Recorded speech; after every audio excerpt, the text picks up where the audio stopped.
Il fait de plus en plus chaud à Libreville et à l'intérieur du pays. Les hausses de température atteignent quelquefois les 37 degrés à certains endroits, du jamais vu au Gabon. Une situation difficile pour les populations qui ne se reconnaissent plus dans les mouvements climatiques d'antan. Dans ce journal, l'avis de quelques spécialistes. Et puis, les candidats invités à prendre part aux élections législatives et sénatoriales partielles du 5 mai prochain, désormais connus dans notre pays. Invité du journal, le rapporteur général de la Sénap pour rendre public les noms des candidats retenus. Mesdames, Messieurs, bonsoir et merci d'avoir choisi Gabon Télévision pour vous informer. Bienvenue à tous. Nous vous le disions à l'instant, la capitale gabonaise connaît actuellement une hausse considérable de température. Il est de plus en plus difficile, on le disait à l'instant, pour les populations de se déployer dans les différentes villes de notre pays sans être victimes de cette montée de canicule. Une situation bien connue des spécialistes, comme nous le situent ici Firmin Nzengi Mbadinga et Francis Ifunda. La montée de chaleur enregistrée ces derniers jours dans la capitale gabonaise plonge de nombreux citoyens dans un climat d'ébullition, comme le témoignent ces dames. En ce moment, il fait très chaud. La température est vraiment délicate. Même il y a des gens même là où il fait très chaud. C'est vraiment dur. La montée de chaleur. Nous pensons que c'est le changement climatique, comme ça se dit dans les médias. Et en plus, on a l'impression que la canicule descend. Et puis, nous ne savons pas quelles mesures on doit prendre pour nous sécuriser de cette chaleur. Cette chaleur de plomb qui fait monter le degré de nervosité pour certains est un objet d'étude pour les scientifiques qui la maîtrisent au point de pouvoir l'expliquer. Il fait chaud. C'est pas seulement ce mois. Depuis, je peux dire, le mois de janvier.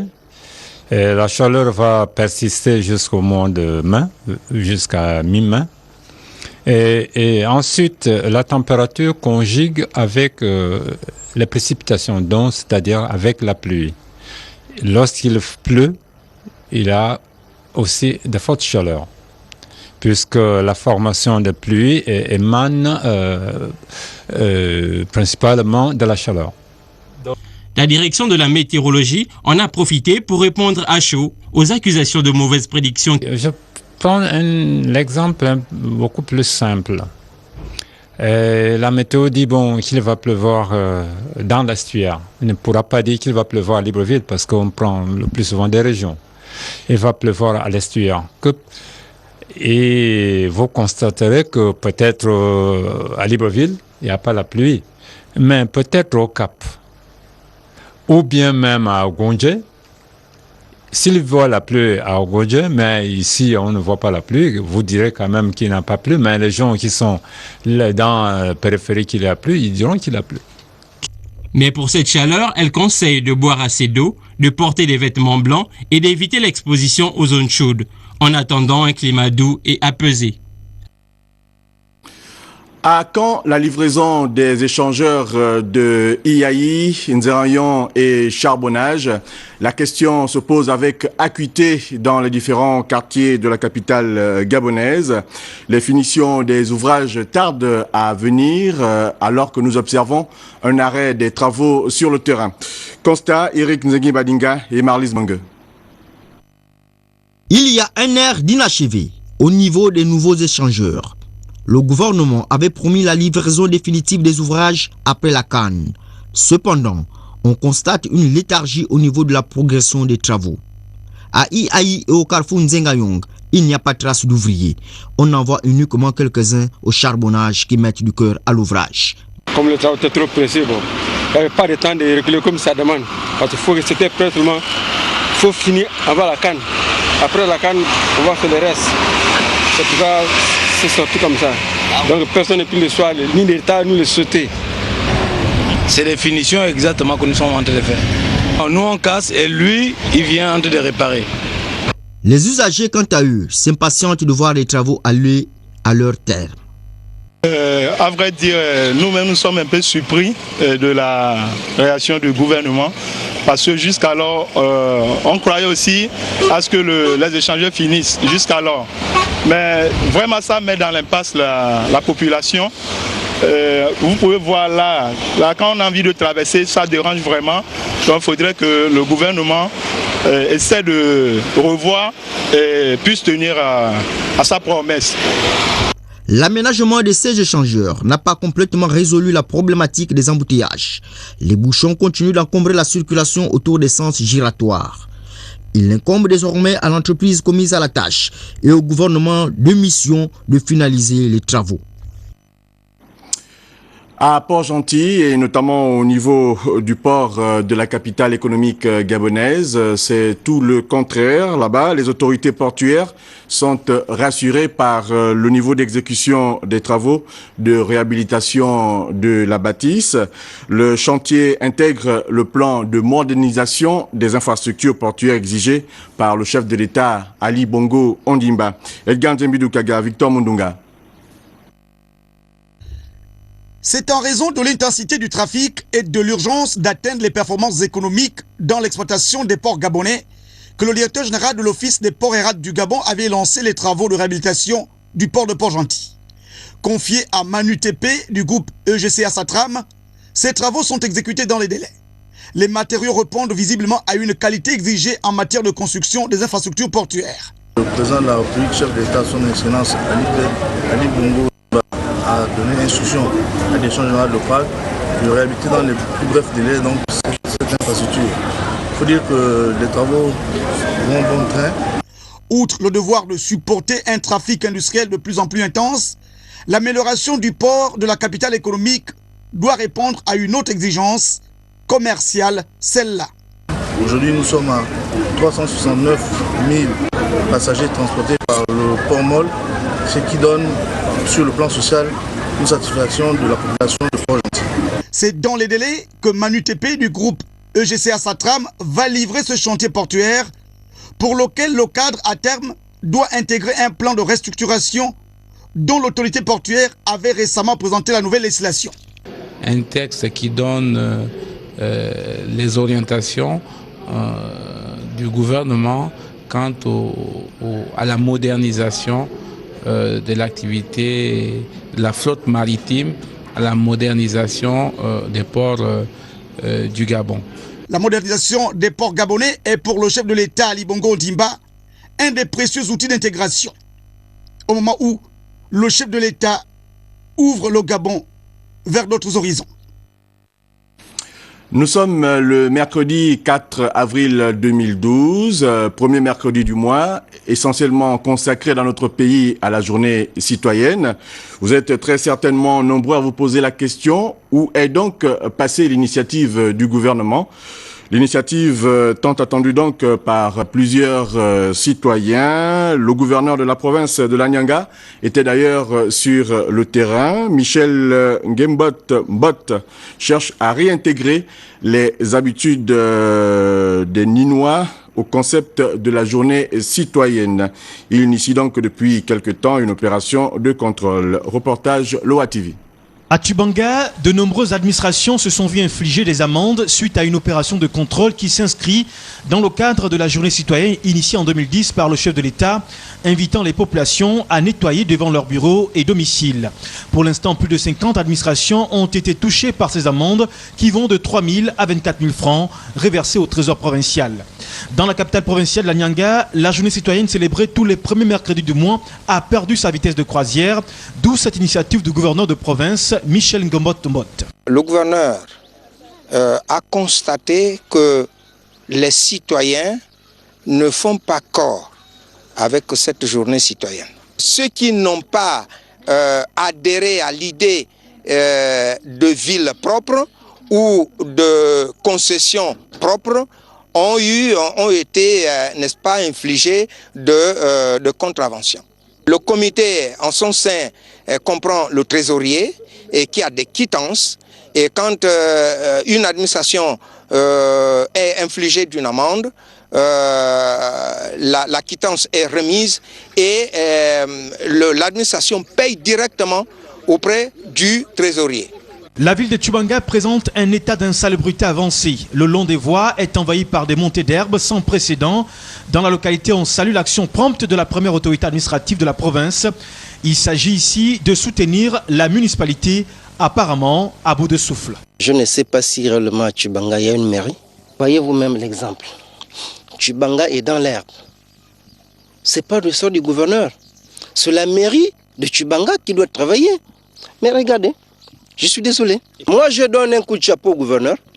Et je pense que monsieur le gouverneur a tout à fait le droit de passer à n'importe quel moment, de vérifier effectivement l'état de propriété effectivement de l'hôpital. Vous savez bien que l'hygiène est la base effectivement de la santé. Donc je pense que par rapport à cela, c'est encourageable. Nous sommes vraiment honorés. Cette opération de contrôle va s'étendre dans l'ensemble des quartiers. Une commission a été donc mise en place, regroupant toutes les forces vives chargées de la question. La province de la Nyanga, par l'entremise de sa capitale, veut pleinement soutenir l'action gouvernementale. Une seule chose à retenir, vivement que la journée citoyenne réintègre le quotidien des Gabonais pour des villes encore plus propres. Les projets de développement inscrits dans le programme de l'émergence ont été longuement débattus aujourd'hui à la primature au cours d'une audience que le Premier ministre, chef du gouvernement, M. Raymond Donsima, a accordée à une délégation du groupe SNC Lavalin International. Les détails avec Charles Oganda Maganga.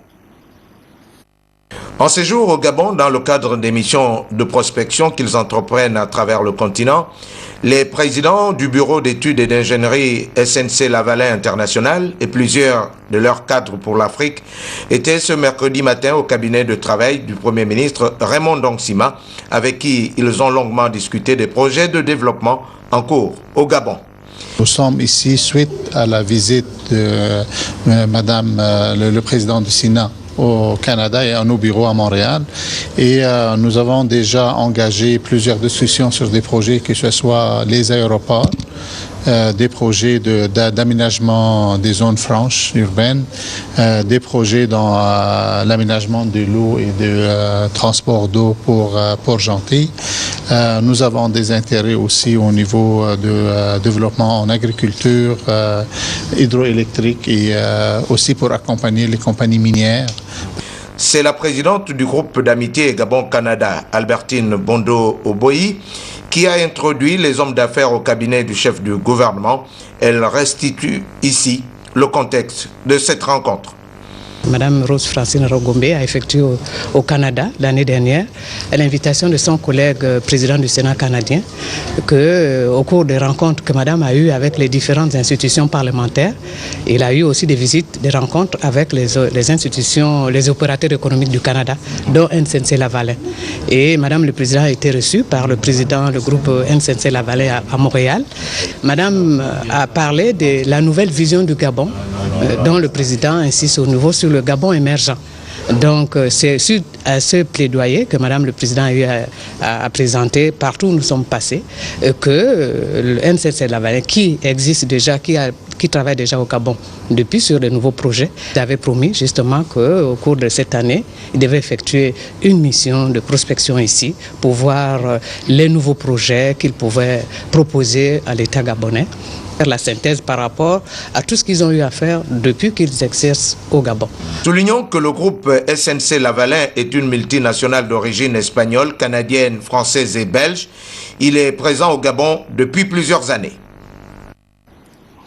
Dans votre agenda, le ministère de l'économie, de l'emploi et du développement durable porte à la connaissance des employeurs et des travailleurs que les journées du dimanche 8 et du lundi 9 avril 2012 sont déclarées fériées, chômées et payées sur toute l'étendue du territoire national. Le dimanche 8 avril 2012 étant donc consacré à la Pâque et le 9 avril 2012 au lundi de Pâques. En prélude aux élections législatives et sénatoriales partielles du 5 mai prochain, le ministre de l'Intérieur a procédé cet après-midi à la remise de la liste électorale devant servir à cette consultation. Il était aujourd'hui au siège de la Sénap situé du côté de la Cité de la Démocratie. Compte rendu, Jean-Henri Nzengi Mangala, Chrislin Maïna. Le ministère de l'Intérieur, dépositaire de la liste, a voulu une fois de plus s'inscrire dans les délais prescrits par la loi électorale. Elle doit en effet mettre à disposition de la SENAP pour vérification la liste électorale un mois avant. C'est un acte qui s'inscrit dans le sens d'une bonne organisation de l'élection prévue le 5 mai prochain, et surtout dans le sens du respect du calendrier que nous avons adopté, que nous avons publié, M. le ministre, et la commission électorale est donc très reconnaissante envers l'administration pour cette remise de la liste électorale que nous allons vérifier comme prévu par la loi et avant de la communiquer aux commissions électorales locales concernées. Les sièges qui sont concernés à l'estuaire, il y a un seul siège, le siège de Komo-Kango.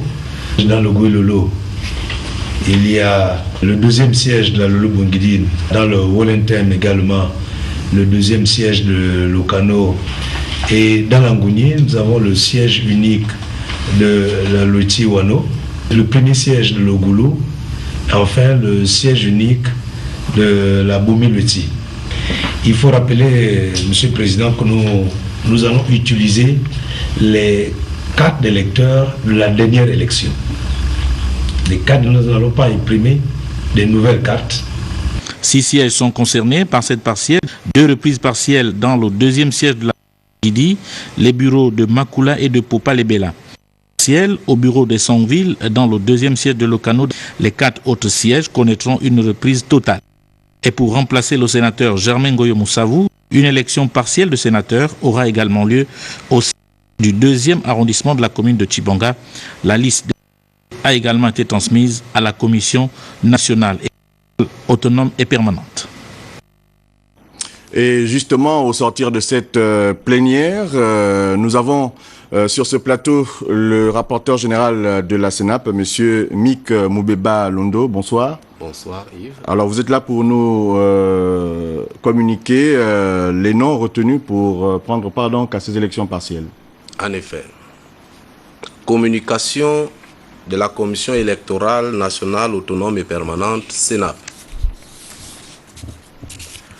Dans le cadre de l'organisation des élections partielles des députés à l'Assemblée nationale et de l'élection partielle d'un sénateur au Sénat, scrutin prévu le 5 mai 2012, la Commission électorale nationale autonome et permanente a validé les candidatures suivantes.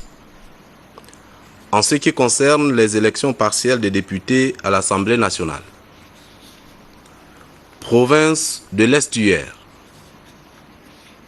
département du Komo-Kango, premier siège, PDG, titulaire, Oselendong Rémi, suppléant, Bouanga Ginette, RPG, titulaire, Obiambela Alengui, suppléant, Mombo Joseph, ADER, titulaire, Ngema Ndoutoum Jean, suppléant, Mouile Jean-Félix. Province de Langounier, département de la Boumi-Loueti, Mbigou, premier siège, PDG, titulaire, Mikwanza Tonda Justin, suppléant, Makeshi Marie Blanche. CLR, titulaire, Moubeka Martine, épouse Mungengi. Suppléant, Mabenda Gilbert. Département de la Loueti-Wano, Lebamba, siège unique. CLR, titulaire, Ngoubou Benjamin, suppléant, Nzenge Ndongo Guy. PDG, titulaire, Mashima Hilaire, suppléant, Manyanga Jean-Joël. Département de Logoulo, Mimongo, premier siège. PDG, titulaire, Ngoma Madungu Centurel, suppléant, Boussoy Hortense. PSD, titulaire, Mukambi, suppléant, Moubeya Simplice. ADER, titulaire, Bunjanga Ferdinand Justin, suppléant, Pangou Ernest. UPNR, titulaire, Otembe Jean-Pierre, suppléant Mukambi Jean-Yves. Province de Logouelolo, département de la Lolo-Bwingidi, deuxième siège. PDG, titulaire, Mwele Guy Carly, suppléant, Ikoubulu Max Anissé. Seller, titulaire, Mindungani Gaston, suppléant, Nzenge Félicien. PSD, titulaire, Tchanga Paulin, suppléant, Bukangu Basile. Province du Welentem, département de Lokano, Minzik, deuxième siège. PDG, titulaire, Ngema Ondo Jean-Léonard, suppléant, Alogo Eva Victor. RPG, titulaire, Ngema Obam Célestin, suppléant, Mbiare Ndong. En ce qui concerne l'élection partielle d'un sénateur au Sénat, province de la Nyanga, commune de Tchibanga, deuxième arrondissement. PDG, titulaire, Moussunda Théophile, suppléant, Mbadinga Miindou, Jean Aloïse.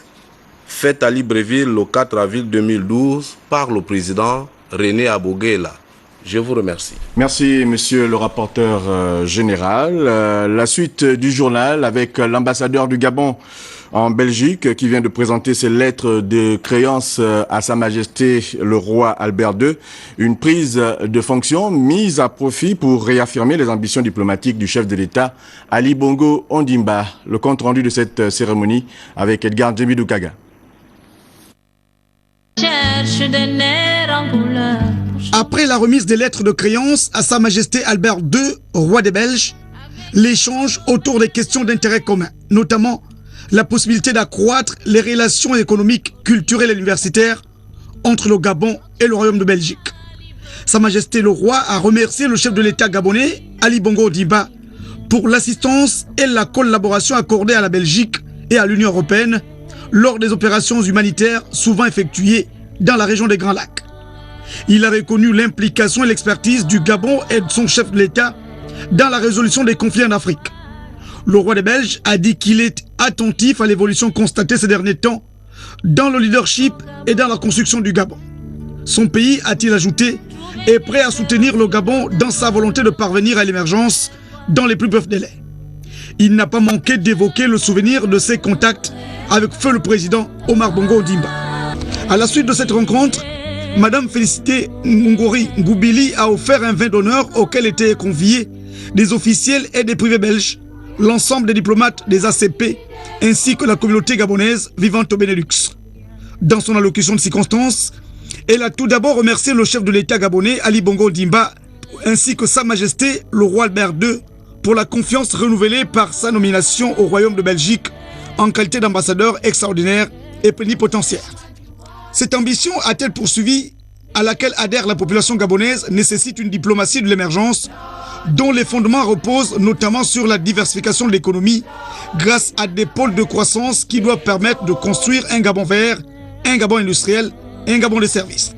Elle s'est dit résolument convaincue qu'elle trouvera à Bruxelles des interlocuteurs disponibles, attentifs aux préoccupations du Gabon et prêts à l'accompagner sur la voie de l'émergence à l'horizon 2025. À l'endroit de la communauté gabonaise, elle a demandé de faire sienne cette bataille au nom de la prospérité du Gabon et dans le strict respect de la préservation des excellentes relations d'amitié et de coopération entre Bruxelles et Libreville. Enfin, une exposition de produits culturels gabonais, notamment la pierre de Mbigou ou encore les tableaux des 13 parcs nationaux, a été réalisée au cours de ce cocktail. Après la primature, le président directeur général de la société canadienne, SN Lavalin, a également été reçu au palais Omar Bongo Ondimba par le président gabonais du Sénat. L'entretien entre Madame Rose-Francine Rogombe et le PDG de cette société entre dans le cadre des échanges et des relations entre le Gabon et certaines sociétés internationales qui participent au développement de notre pays. Compte rendu, presse du Sénat. La rencontre entre le président directeur général de la SNC Lavalin, Souer Cheb, et Madame le Président du Sénat, Rose Francine Rogombe, a porté sur les nouveaux projets de développement initiés par le Gabon et dont la multinationale canadienne souhaiterait participer.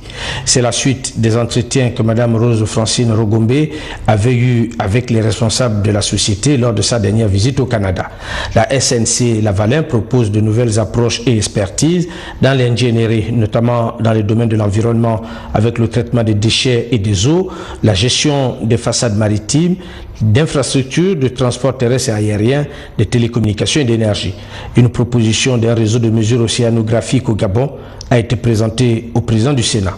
Aujourd'hui, nous avons parlé avec Madame le Président de nouveaux projets, que ce soit dans la canalisation d'eau, les projets d'eau, dans Port-Gentil, des projets de l'aéroport, que nous faisons aujourd'hui une étude de faisabilité pour le nouvel aéroport. On a parlé aussi des projets d'aménagement dans la zone franche, Port-Gentil encore une fois, et des intérêts futurs, parce que nous sommes une compagnie qui est prête et capable d'amener du financement pour des projets au Gabon, et nous souhaitons vraiment participer au développement en amenant une expertise d'ingénierie, de construction, mais aussi de financement.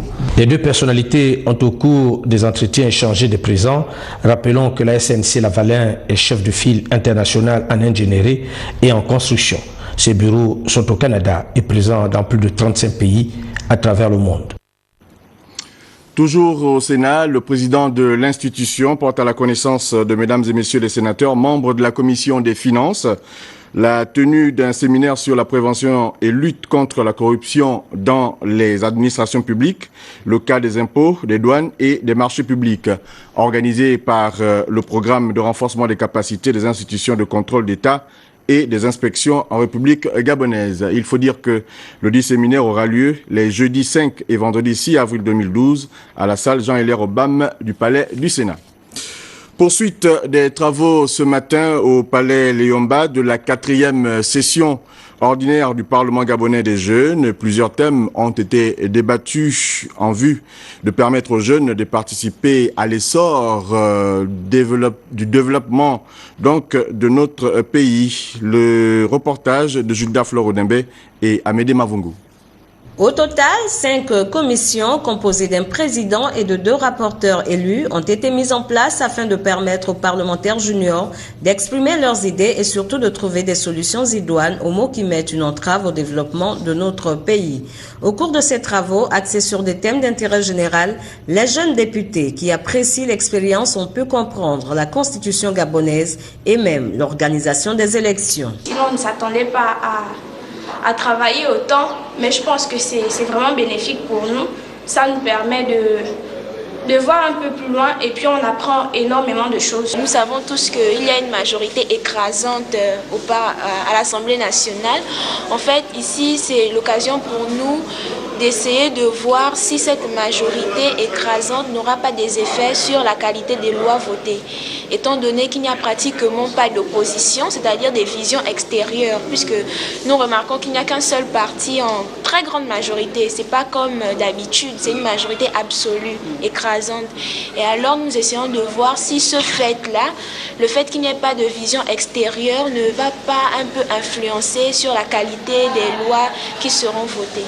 Nous réfléchissons un peu sur les atouts de l'assurance dans un pays, notamment le Gabon, des défaillances ou encore des difficultés que rencontre cette assurance-là, notamment la CNAMGS, et également les solutions préconisées un peu pour endiguer ou encore juguler les manquements observés de par toute l'étendue du territoire.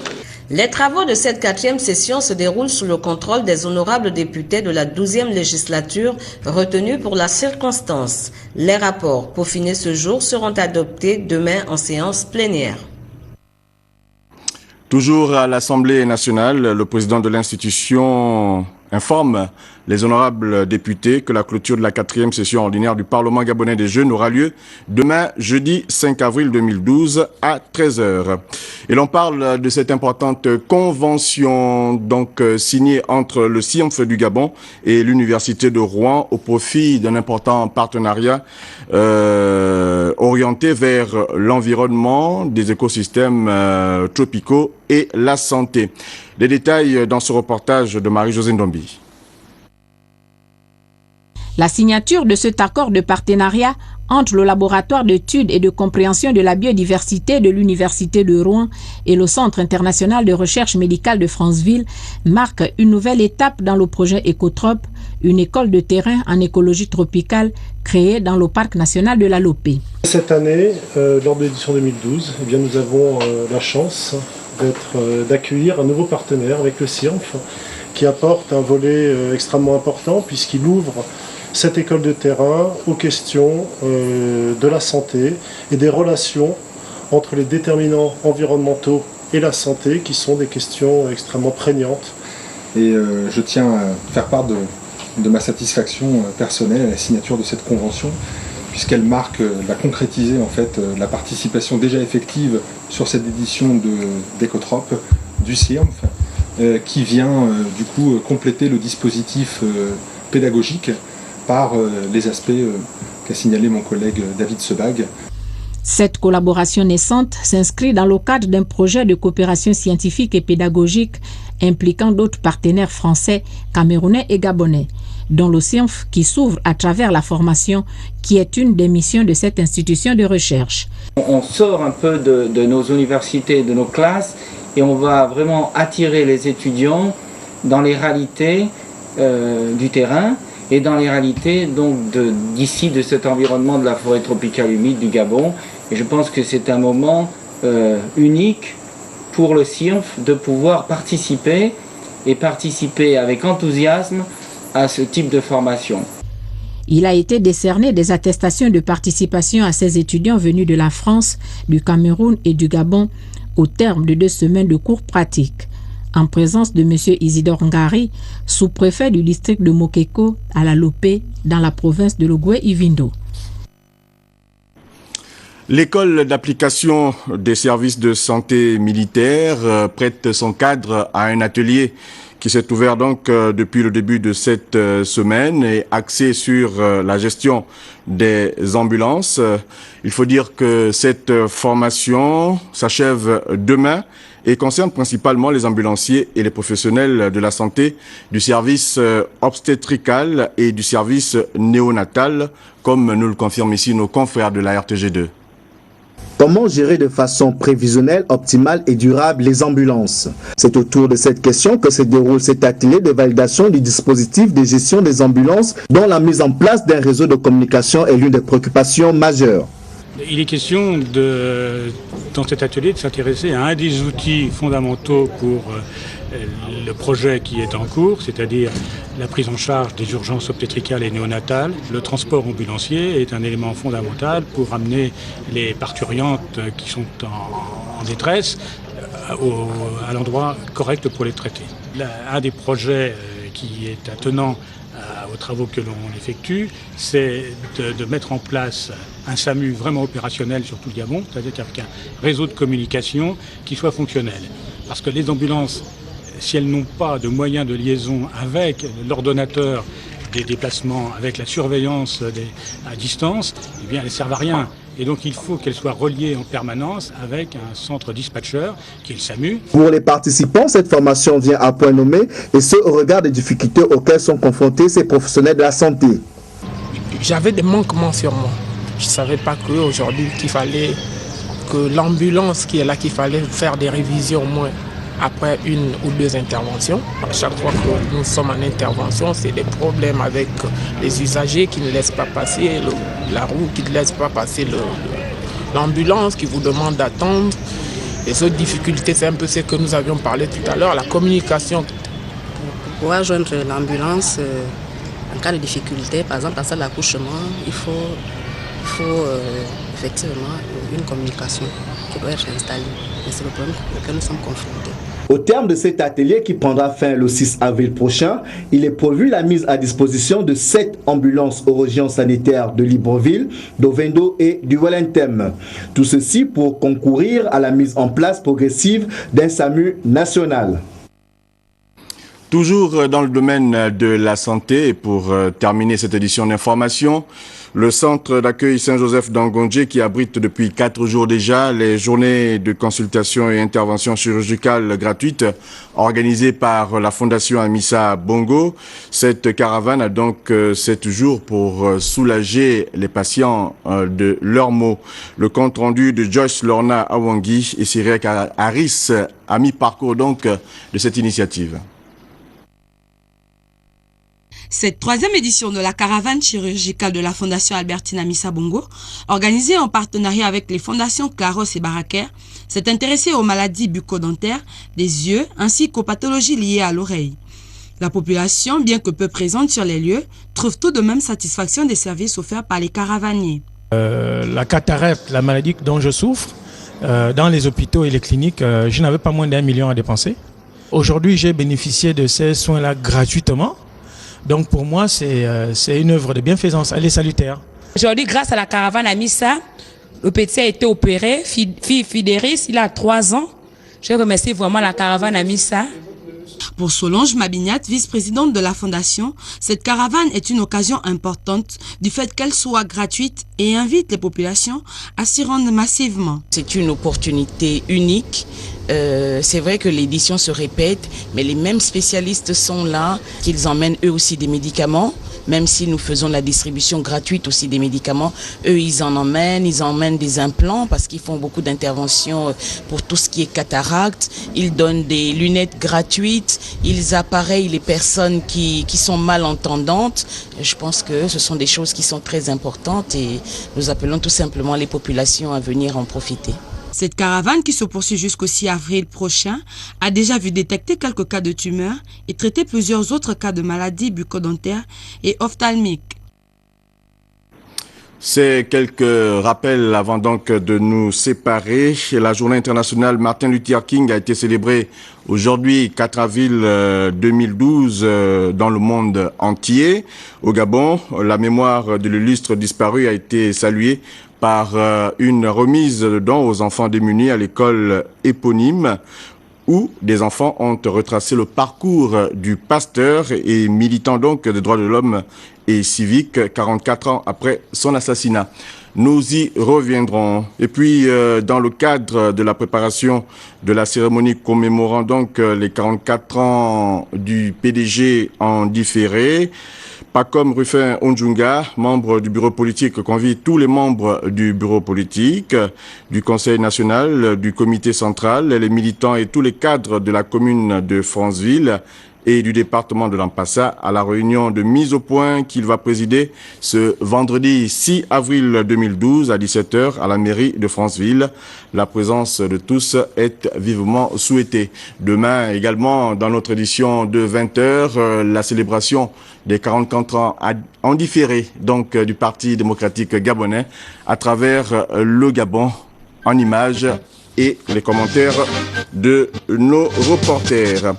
Un grand merci à Chérel Bongouta, à Erin Zengi Baninga, Louis-Paul Folquet et Christian Olélé, sans oublier toute l'équipe d'antenne pour la réussite et la réalisation de cette édition d'information. À demain 20h.